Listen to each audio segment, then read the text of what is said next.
Good morning, fellow gardeners, and welcome to Gardening on the Gulf Coast series.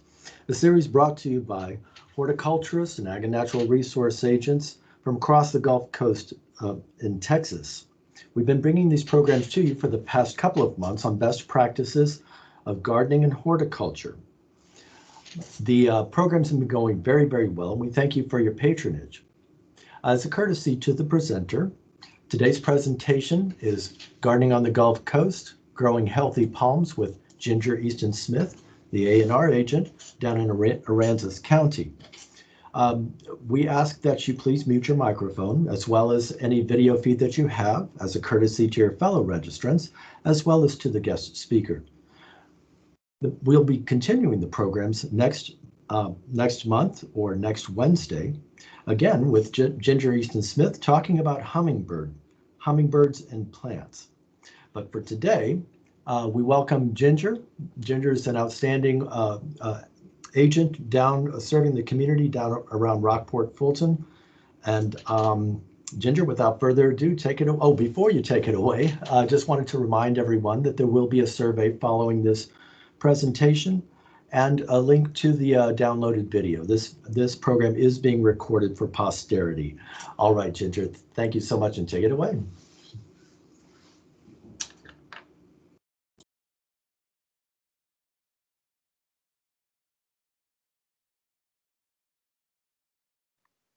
Thank you, Stephen. I forgot to turn my mute button off, but you can hear me now? We sure can. Okay, great. And can you see my slides? We see a collection of your slides, yes. Okay.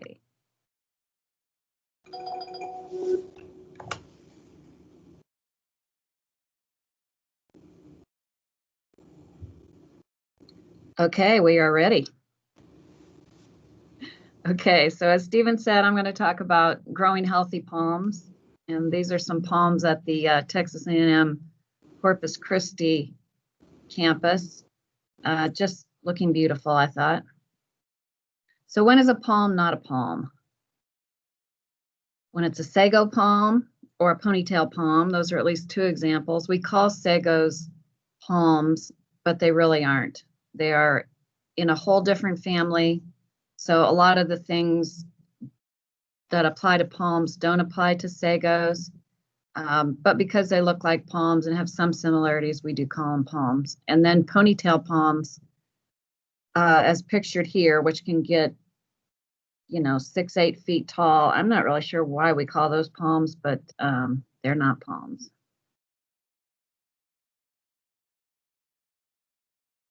Okay, so what is different about palms from trees? These are the topics I'll be covering: planting, mulching, fertilizing, and pruning. And the fertilizing and pruning are especially important for palms. So the big difference is that palms are monocots and trees are dicots. So that means when the seed germinates with a monocot, there's just one leaf that comes up, and that's called the cotyledon or the seed leaf. And so that's why we call it monocot and dicot. With trees, there's two leaves that come up, two seed leaves, two cotyledons, and those are dicots. That's one distinguishing feature between them. And a very important feature is the way they are structured. They're vascular bundles, which includes the phloem and xylem that carries water and nutrients up through the palm or through the tree and carries the photosynthates down into the roots. Those are arranged differently in monocots and dicots. In trees and other dicots, they're arranged in a perimeter around the, they're arranged in the perimeter of the tree, just under the bark. Whereas in a dicot, such as a palm, these bundles are scattered around the trunk or stem. And they both still have xylem and phloem. The xylem and phloem are together, in these bundles, as I said, scattered around. So this makes a difference in pruning and a number of other things. Okay, so when I say trees, I mean trees that are not palms, even though we call them palm trees, but just to distinguish, trees mean they're not palms. Another difference on palm trees is that they usually just have a single crown. So they've got one growing point, basically. And once that dies, that's it for the plant. It's dead. There are a few palms that grow in clumps. And so in that case, that's not true. They have more than one growing point, but that stalk will not grow again if the top is cut off. And that's the case for this palm. They installed these beautiful palms at this house, and one of them, the top got snapped off somehow. So it is never going to regrow, and they had to pull it out. Okay, there's also a few differences in how we treat palms at planting time, especially. Most palms that we grow around here are subtropical or tropical. The exception would be the sable palm, which is the only palm that is native to Texas. So that is a special palm for us, and this is a picture of a Texas sable. It's also called a Mexican sable, and there are a couple different species of sable palms. There's the one called the dwarf sable.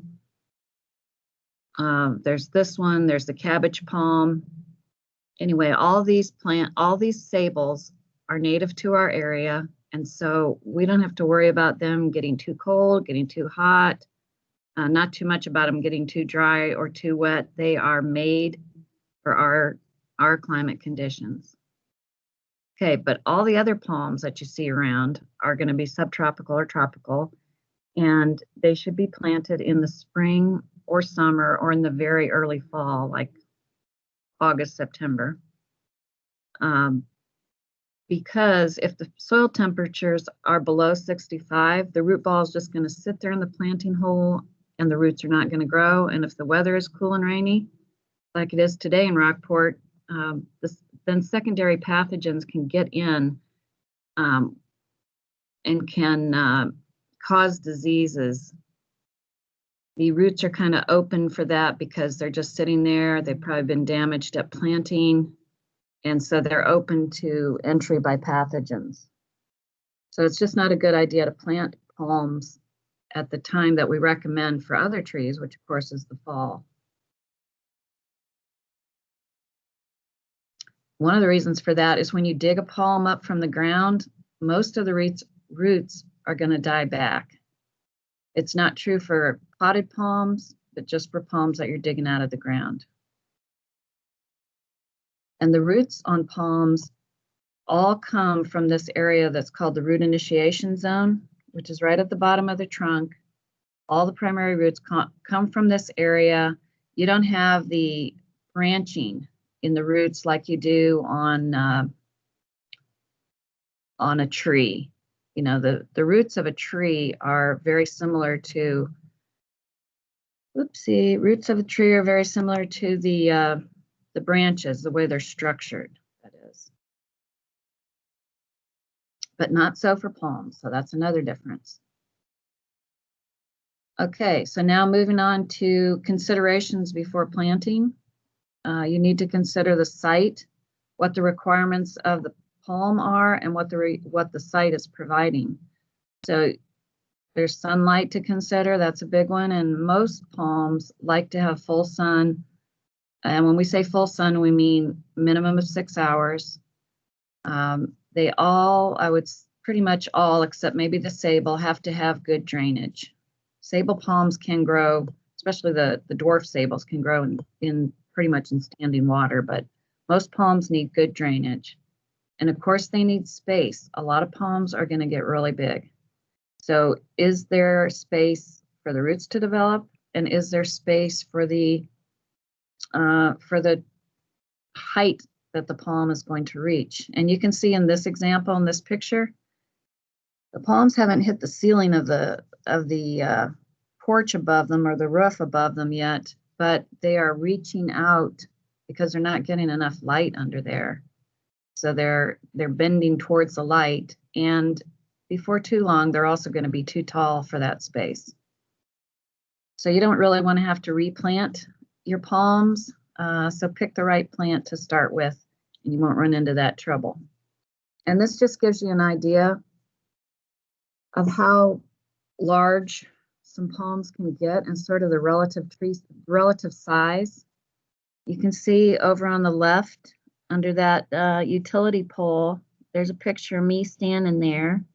I'm 5'6", and even a medium tree, 20 to 40 feet, is pretty tall. So when you get to these large palms that get 50, 60, 80 feet tall, they are massive. So you really need to know what the mature height of the palm is going to be, and make sure that you're planting it in a place where it's unobstructed and can grow to its full height. Okay, so when you're ready to plant, you need to dig the hole to the proper depth, which is going to be dependent on your soil type. If the soil is sandy, you really just need to make it as deep as the soil in the pot was. But if you have clay soil, you probably need to make it twice as wide also. I mean, twice as wide. With a sandy soil, it can be basically just as wide as the pot is. But in clay soil, you need to loosen it up a little bit, make the hole a little larger, but still the same depth, because you don't want the plant to be deeper in the ground than it was in the pot. That's really important. And we should all be so lucky to have a dog that will dig our planting holes for us, right? As opposed to digging up our plant. So palm roots emerge from the trunk at the root initiation zone, as I said earlier. And this zone will often swell a little bit. And you can see in this picture, some of the roots are exposed, which is fine. This is natural for a palm tree. You never want to have soil on the stem of a plant, a tree, a palm, anything except a tomato maybe, but anything that gets the least bit woody, you don't want soil on the stem.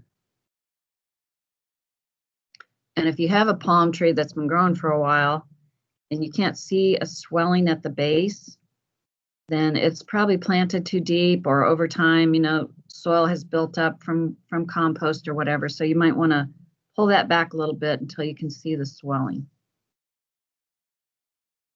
Okay, and after planting, there's always a big question is how often to water.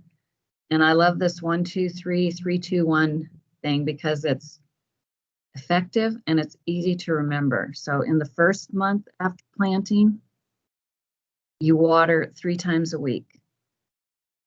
In the second month, you water 2 times a week. And then the third month after planting, you water 1 time a week. And of course, this is a generalization. If it's super hot and windy when you've planted and the plant is very new, you might need to water a little more frequently. It's okay if the very surface of the soil dries out, but if it is dry 1 inch down, then you need to water it. And whenever you water it, you should water thoroughly. That applies not just to palm trees, but to everything. Water thoroughly, get that whole root zone wet so that the roots have a place to grow into. They're not going to grow into dry soil. And then after the third month, you can water maybe 1 time a month in the winter months and maybe twice a month in the other months, assuming there hasn't been a good rainfall. But use that finger and stick it down in the soil and check, is it dry? 1 inch down. If it is, water, and if it's not, you can wait. Okay, adding a layer of mulch can be very beneficial, and organic material is what's used most commonly, such as wood chips or bark or even compost. Inorganic materials like rocks might be okay. Well, there's nothing wrong with rocks except they can get really hot. so it's not really good for our climate. I would not use ground up tires because they are going to get into the soil, and they're not an organic material that's going to break down and add to the soil. You need to replace organic mulch as it decomposes, but it has the advantage of adding organic matter to your soil. And you want to keep it at least 6 inches away from the trunk, just like the soil. Keep it off the trunk. So you can see the tree on the right. That one is perfectly mulched. You can see the swelling at the base of the tree. The one on the left, the newer plant, it's getting a little close to the trunk there. It looks like it's piled up on it just a little bit, so that needs to be pulled away. And don't be a volcano mulcher. This is extremely common. I'm sure that people are trying to do the best thing for their tree, and so they put on a really thick layer of mulch and pile it up there on the trunk. But that will rot the trunk over time. So a layer of about 2 to 4 inches is great, but never close to the trunk. Keep it about 6 inches back because, you know, it moves with watering and other things. So it's a good idea just to keep it about 6 inches away.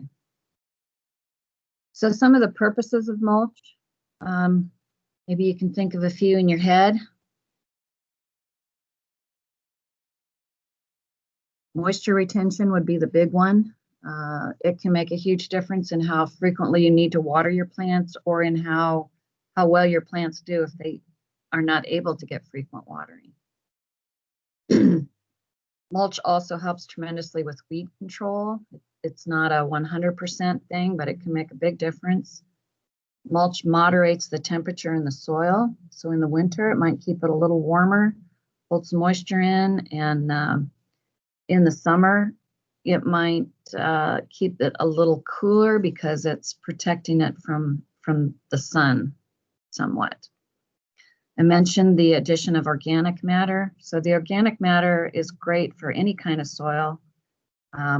It increases the water holding capacity of sandy soil, and it actually can aerate the clay soils. It adds nutrients, and it also adds places where nutrients can hang on to. So adding organic matter is always good. And then there's trunk rotting. Oh no, wait. We don't want trunk rotting. We don't want the mulch against the trunk because it will lead to rotting. So it's like planting it too deep. It stays moist. So it's constantly moist against that trunk. Even though on a palm, it's not like a trunk on a tree, but it can still rot it over time by staying moist. And it also, as it rots it away a little bit, it opens it up for infestation by pests and pathogens.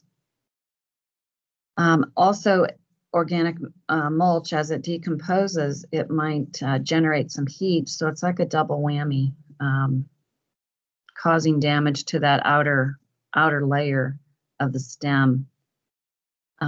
So I'm not sure if I mentioned this, but you want to keep the mulch away from the trunk, okay? In case you can't tell, this is like one of my main soapbox issues. And here's a great graphic from Texas Forest Service, where you can see a sort of a cutaway view of what we want to have. So you want the bottom of the root ball to be on firm soil.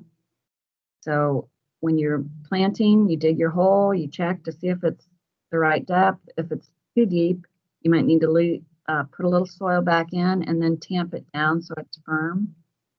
Maybe water it at that point. Water the hole to make the soil settle. We want roots that are healthy looking. And then we're going to backfill with the original soil material. That is the soil that the palm has to grow in. So that's the soil that you should put back. As you add mulch on the surface, that mulch will work its way down and will add to all the to a fairly large area, especially over the years. But you can't really modify the whole root zone in the area that those palm roots are going to be in. So just backfill with the original material, water well, mulch, keep the mulch away from the surface, from the trunk. And it's really important that the top of the root ball is level with the ground, not deeper than it was before. And then you can build up a berm of soil, about 2 or 3, depending on the size of palm you've planted or that you've got growing. This is good for not just for newly planted, but for any palm tree, really. Build up a little berm of soil so that the water can be kind of concentrated in the root zone.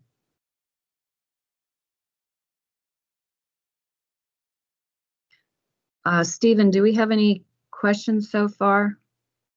Well, currently no questions, but I do have a question for you from my own perspective. Okay. When you were mentioning larger specimens as far as digging them out, is it possible to dig out a larger specimen, say with the trunk that maybe is 3 feet in diameter? It's very possible. Landscape contractors do it, but you got to have some big equipment, like a big boom truck. It's not a simple task, but you can dig them out and replant them successfully. It's done fairly frequently around our area in South Texas. Excellent. Well, thank you, Ginger. And folks, just a reminder, if you do have questions, please feel free to use the chat function. We have several horticulturists that are here to help answer questions. Michael Potter from Conroe from Montgomery County, and Kevin Gibbs from neighboring county with Ginger. Nueces, I believe. And I believe Skip is also on. Skip Richter. I can't see the chat, Stephen, so just so you know. Oh, yeah. That's why I keep that. Okay, so nutrient requirements are different for palms than for trees. Palms need more potassium and magnesium and more minor nutrients. And again, this is a generalization, but for palms, we're looking for a fertilizer that has a 2:1:3 ratio or a 3:1:3 and also has magnesium and micronutrients. For trees, we're looking for a 2:1:1 or 3:1:1 ratio. So for trees, the need for potassium is a lot lower, and that's why it's 3:1:1 versus 3:1:3, and I'll get into this a little more. So here we are getting into it. What do those numbers on the fertilizer bag stand for, and what am I talking about this ratio? It's the ratio of nitrogen, phosphorus, and potassium. And these 3 nutrients are generally the ones that are needed in most frequently by plants. And fertilizer, on the fertilizer package, it's always listed nitrogen, phosphorus, and potassium. If there is not any of one of those nutrients, then there'll be a 0 there. But there'll always be the 3 numbers for those elements: nitrogen, phosphorus, and potassium. So you can see that this example here, this is not for palms. This one has a 3:4:1 ratio. And then here's just some more examples. This one has a 3:1:2 ratio. This is more for grass. And then we have a organic fertilizer here that has pretty much of a 1:1:1 ratio. Excuse me. And I can tell that this is actually a certified organic product because it has this OMRI registration, or this OMRI stamp on it here. And OMRI is the Organic Materials Review Institute. If you see that OMRI symbol on there, you can be assured that that is actually an organic fertilizer. So if that's what you're looking for, I would look for organic certification. Okay, and then here's another product, ironite, which you can see way up here is 701. So, and then it has 1% iron. This is especially for turf, but will green up a number of things. Excuse me. And then moving to a fertilizer that is formulated for palms. So this is 12-4-12. So it's got 12% nitrogen, 4% phosphorus, and 12% potassium. So that is a 3-1-3 ratio. This is, it's always great if you can find a fertilizer that is formulated for palms and use that on your, it's fine to use that on your other plants, but I wouldn't use like lawn fertilizer on palms. Palms really need their own. Okay, so this has the list of not only nitrogen, phosphorus, and it lists it as potash, which is potassium, just another word for it. And then it goes on and lists other things other nutrients it has in it, which is calcium, magnesium, sulfur, copper, iron, manganese, and zinc. And the last 4 are micronutrients, and you can see their quantities are much smaller. And that's why they're called micronutrients or minor nutrients, because they're needed in much smaller amounts than the other nutrients, which we call major or macronutrients. It also tells under the nitrogen, the percentages of different types of nitrogen. And then over on the right side, it tells what this fertilizer is derived from, and also will give the directions on how much to apply. And it tells above the green line that this is a 3 to 4 month slow release fertilizer, which is great. Maybe won't last 3 to 4 months here in our climate, which, because of the heat, but it's going to last longer than a quick release fertilizer. It's probably going to last, I would say, 2 to 3 months. Okay, and it should be listing the amount that is slow release. And you can see, I hope you can see on the right where it says derived from, tells what it's derived from. When you see that it's something coated, like polymer coated or sulfur coated, that's going to be slower release. But below that it says contains 16.3% slowly available coated slow release nitrogen. The package is also going to tell you, well, the packages might tell you, but anyway, the fertilizer is going to be either organic or conventional, which is also called chemical.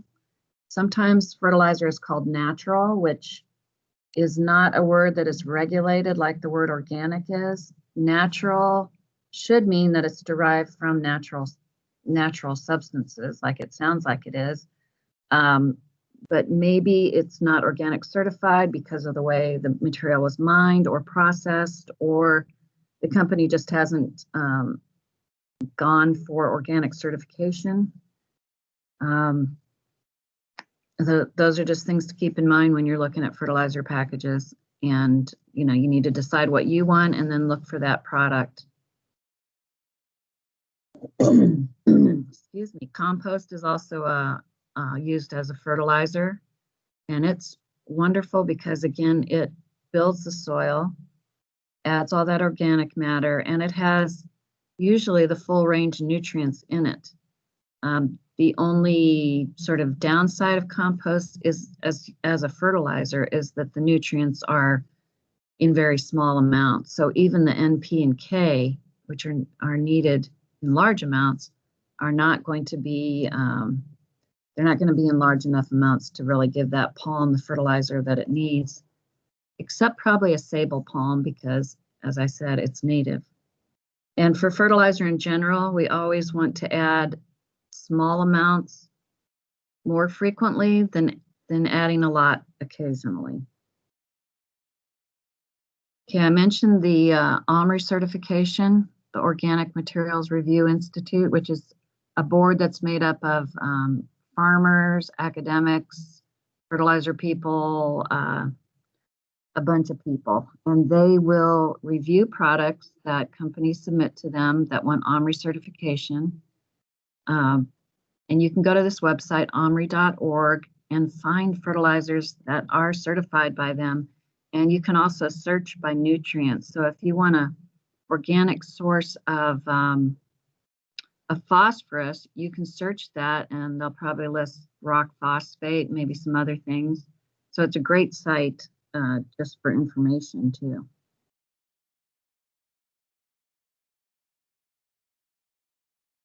Okay, we prefer slow release fertilizers and or adding the small amounts frequently as opposed to a lot all at once. It's better for the plants to have the food kind of all the time so they never have a deficiency. It needs to be worked into the soil a little bit, or at least watered into the soil. And slow release fertilizers are also better environmentally. We don't want nutrients leaching out. Here in Rockport, we are, on the water. And so anything that goes into our yard but then leaches out is going to get into our bays and estuaries. So we want to always be cognizant of that. For palms, it's best to apply in the spring and the summer when they are actively growing. And you want to distribute the fertilizer evenly from about a foot out from the trunk to beyond the drip zone, which of course is not going to be real big on a palm, but just fling it out there.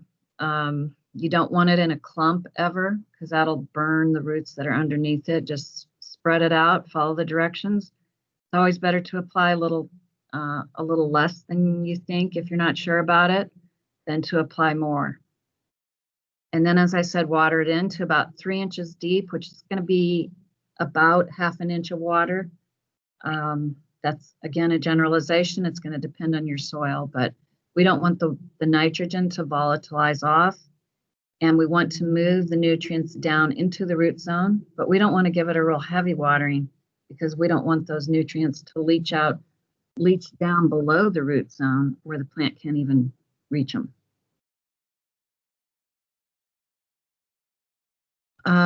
Don't fertilize cement. It won't grow.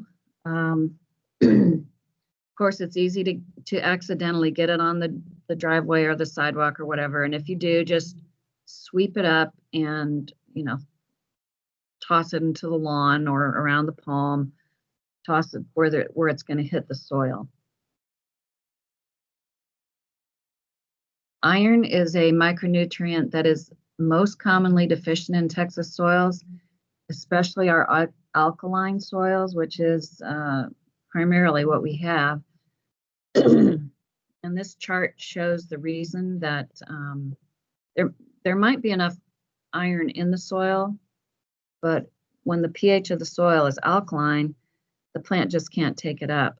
So this chart shows the relative availability of all the nutrients at different pH levels.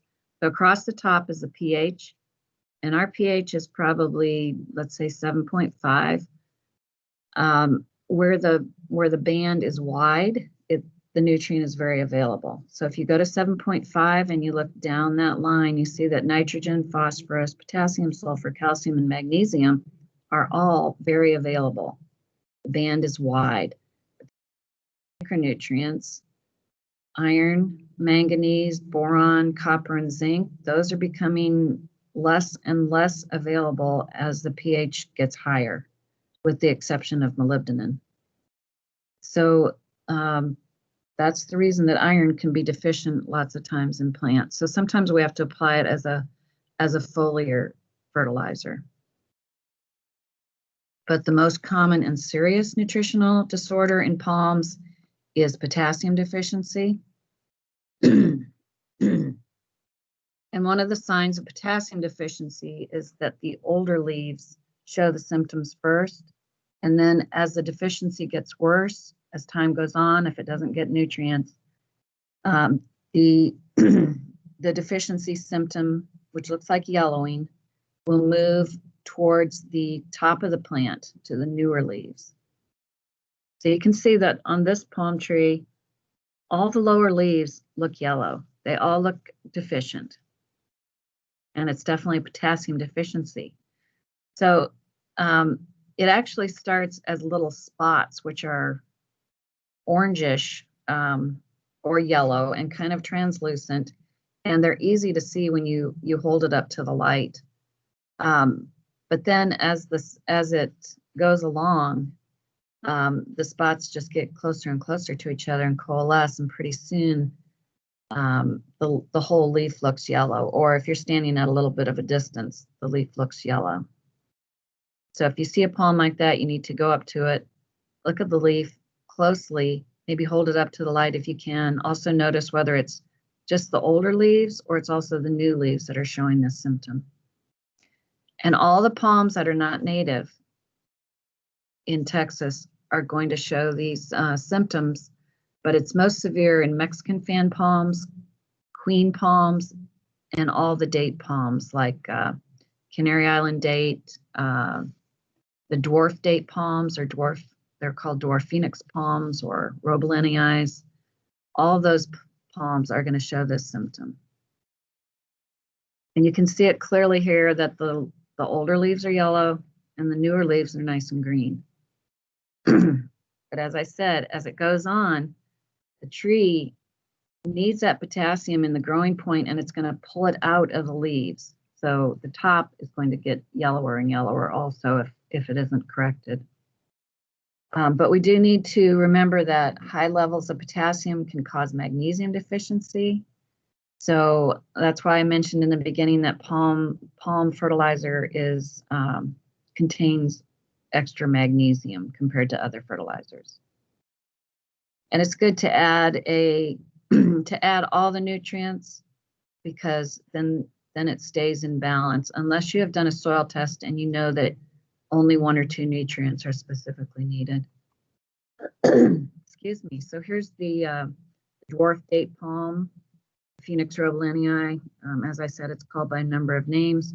So on the left is a healthy one, somewhat overpruned, and then on the right, very severe symptoms of potassium deficiency, which move from yellow to the tips of the leaves starting to burn and brown and dry, and then it moves towards the center to the midrib, and then it moves up. And sometimes the canopy of the palm can be greatly reduced in size if the deficiency is severe enough or has gone on for a long time. And the trunk can start to narrow. It's called pencil pointing. And the new leaves will get small, frizzled, and they might come out yellow. If it gets that severe, the palm is probably going to die. But you will sometimes see palms old palms that have a nice trunk, and then maybe 3/4 of the way up, it gets really narrow, and then it gets wider again. So it's probably had some sort of a potassium deficiency in its past. Maybe there wasn't enough potassium in the soil, or maybe there wasn't enough water to take it up into the palm. But anyway, they can recover if they get the potassium in time.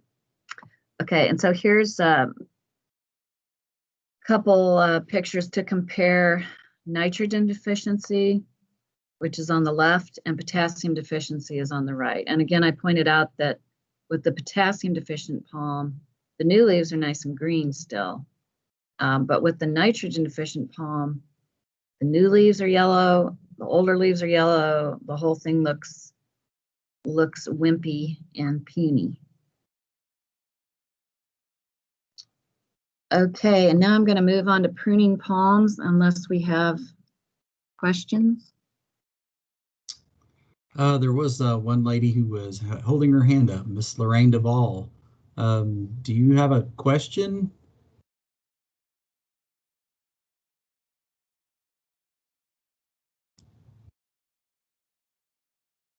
Okay, well, if not, I will move on into pruning. Yes. And if the question comes up, maybe you can type it into the chat box. So pruning is really important in palms, and it's actually not over pruning that is the important thing, but fertilizer and correct pruning, I think, are the main 2 practices that are most important to keeping your palms healthy. These are a couple of beautiful palms that were across from our old office, and I think the building changed hands. These were perfectly. I mean, they have the natural round ball shape, basically. They were beautiful plants, and then unfortunately, I think someone else bought the building anyway. They started pruning them, and one of them actually died. There are some good reasons to prune. And one of them would be to remove hiding places for critters, which could be centipedes, cockroaches, even rodents that might hide up there in those dried leaves on a palm like this. If it's not close to your house, it might not matter. I mean, you know, critters are everywhere. Besides the rodents, the other ones really aren't a problem. But that would be a possible reason to prune dead leaves. Get rid of those, and there's not going to be as many hiding places for them. Also, to remove any potential hazards to people, such as if it's a place where people walk under a palm, you'd want to take off the dead leaves so that if one fell, it wouldn't hit a person. If you had a lot of flowers or seeds, again, over a sidewalk or a place where people are going to walk, you might want to cut those off because they can be a hazard to walk on. And also, if you don't want to have a bunch of palms sprouting up in that area. You might also need to remove some fronds to clear the paths of sight, you know, particularly at an intersection, and to decrease potential damage to utility lines or other things from falling fronds. Okay, so those are the reasons that it's okay to prune palms, but here's the don'ts of palm pruning. Don't prune unless you need to. It's not something that has to be done on a calendar basis or anything. And you should never cut off green or part green fronds if you can help it. Don't ever prune palms that are already potassium deficient, because it's just going to make them worse, because as I said, the potassium is going to be pulled out of the older leaves first. So if you take off those older leaves, it's going to be pulled out of the next oldest leaves.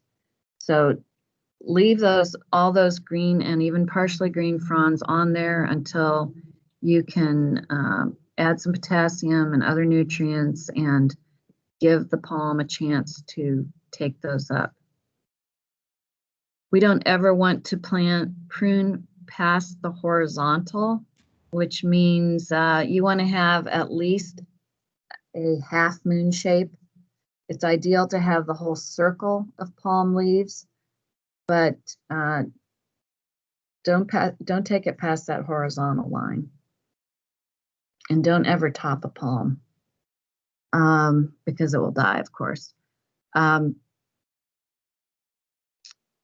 These are some palms that I came across a couple of weeks ago, and I don't know why in the world they were pruned like this.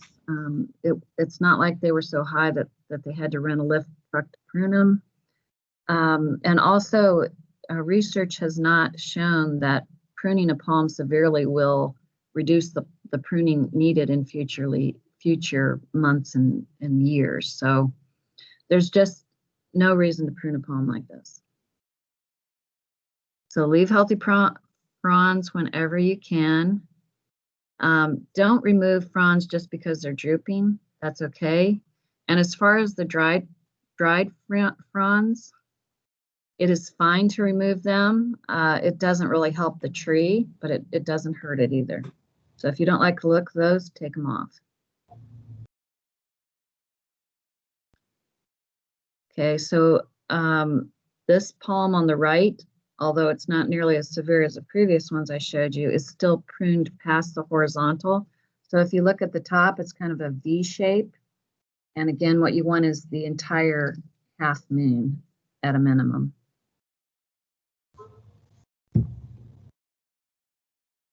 I might have mentioned this, that that it takes nutrients out of the palm tree. That's why we don't do it. But also it opens up the canopy to wind and cold if a palm is pruned too severely. So it exposes that that new shoot, which is the only growing point. The crown exposes it to wind and cold. And if that thing snaps off or freezes back, that's the end of the palm. So here's some nice, nicely pruned palms. This is the look we're going for. Here's a Mediterranean Mediterranean palm. Beautiful plant. This one's a little bit over pruned, but still looks very nice and has lots of green leaves. Versus this is what we don't want to see.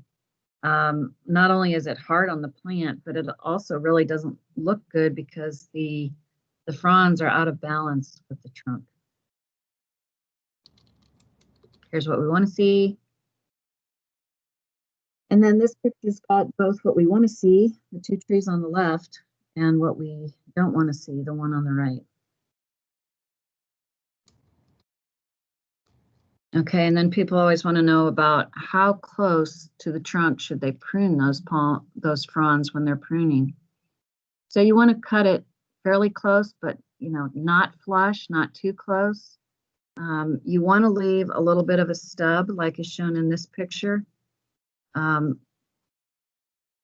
but it doesn't need to be too long. Not too long, not too short, just right. But definitely be more cautious about cutting too close, because if you cut into the trunk, there's going to be damage there that it's not going to heal, and it's not going to seal over like it would on a tree.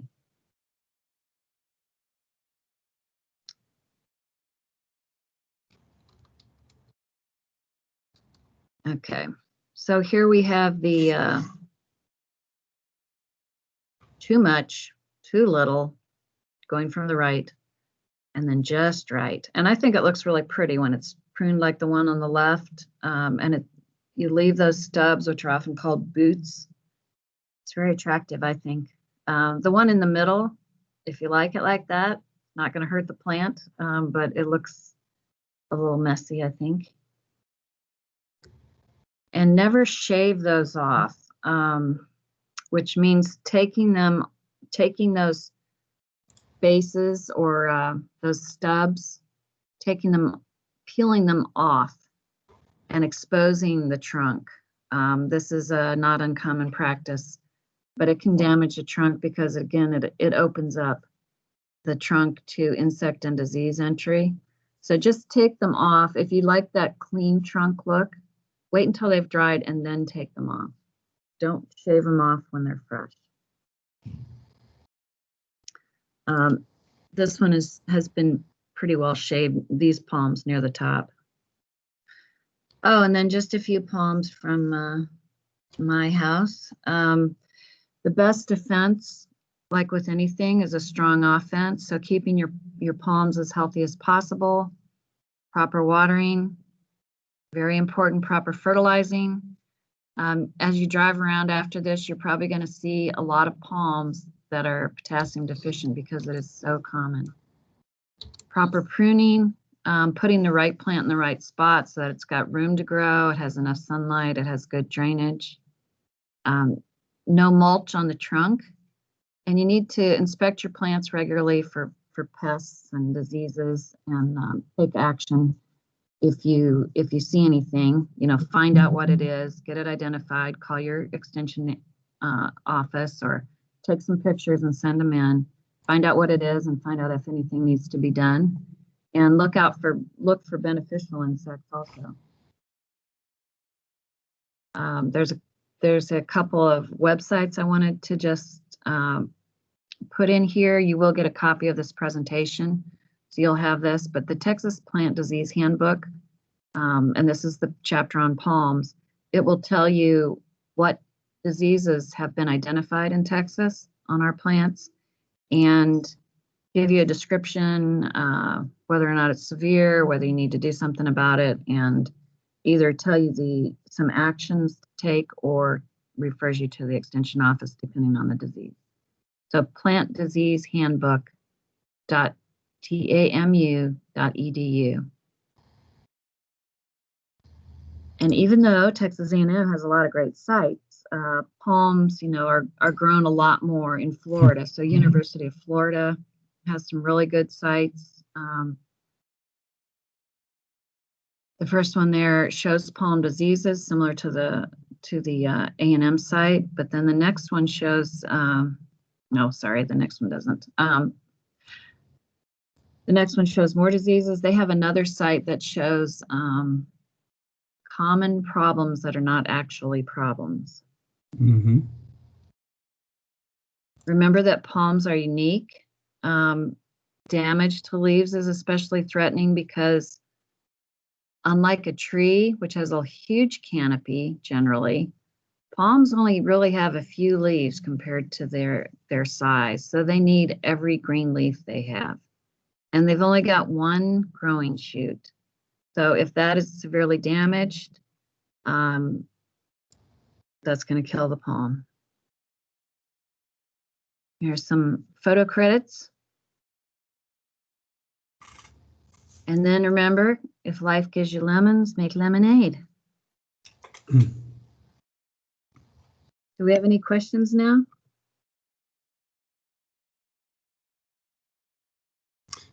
Yeah, folks, just remember, we thank you very much for joining us today. And if you have any questions, feel free to ask.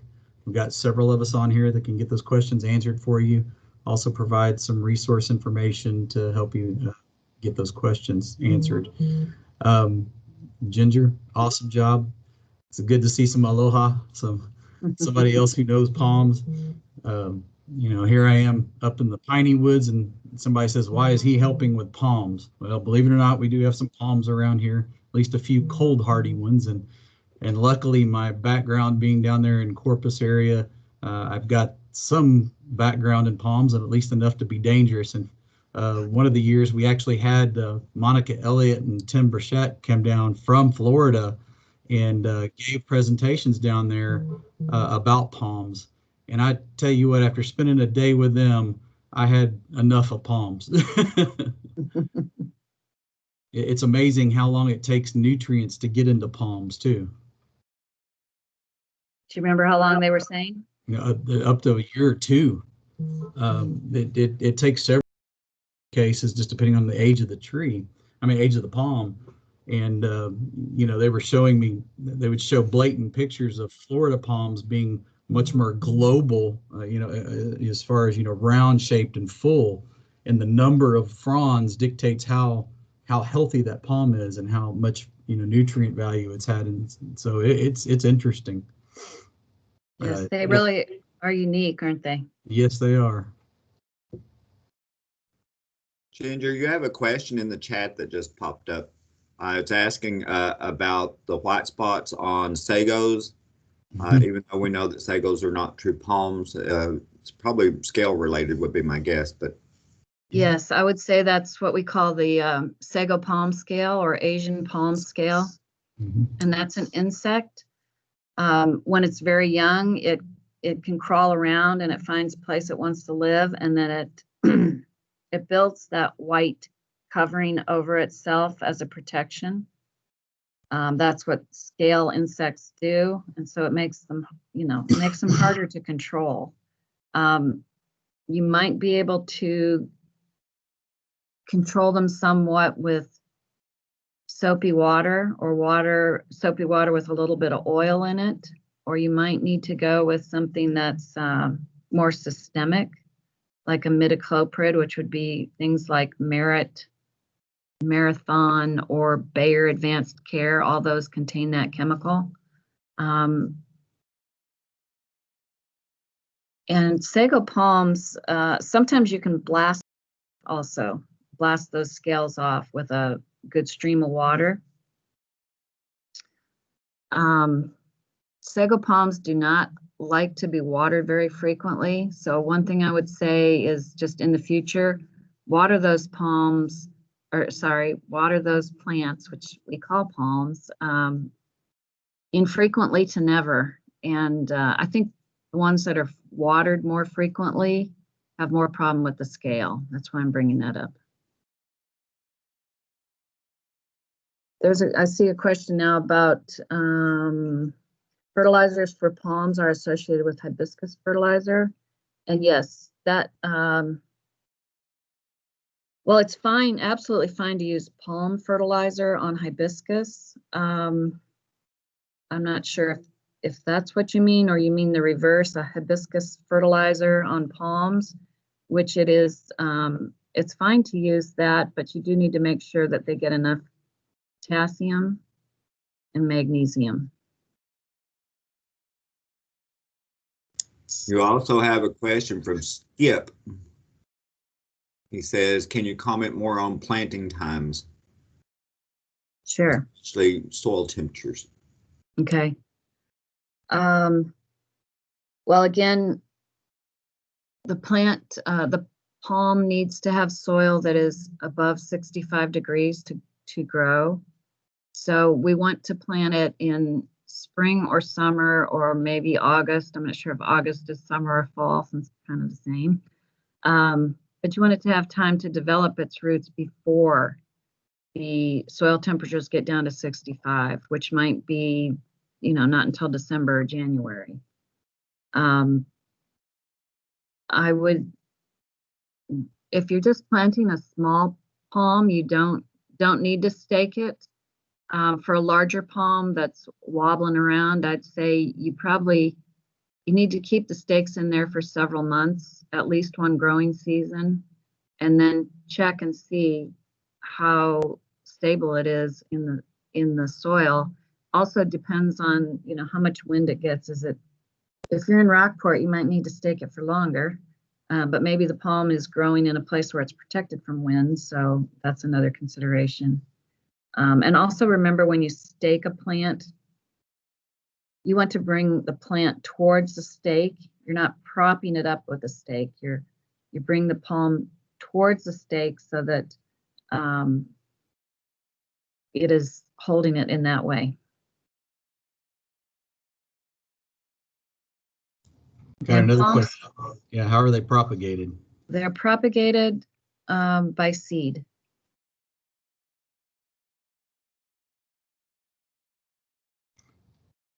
Another one, should I add compost or potting soil when I plant pindo palms? Not into the backfill. Just use whatever you dug out to backfill it with, and then put your compost on top. So then it can work its way down into the soil and get mixed in and be in a larger area than if you just mix it into the planting hole. That's for basically every tree or palm. And you can amend a flower bed or a vegetable bed maybe, but you can't amend all the soil that a tree is going to grow into. So just add organic matter on top and let it work its way down. Great info. Well, thank you all very much for your attendance and attention. Appreciate everybody attending today. Just remember, we have other events coming up, and be on the lookout for that. And you'll be getting a survey and information from Ginger here shortly. Make sure you fill out those surveys. That helps us monitor our programs, make sure we're providing good information to you, and gives us great feedback so we can utilize in our reporting system. So thank you very much for attending, folks. Thank you.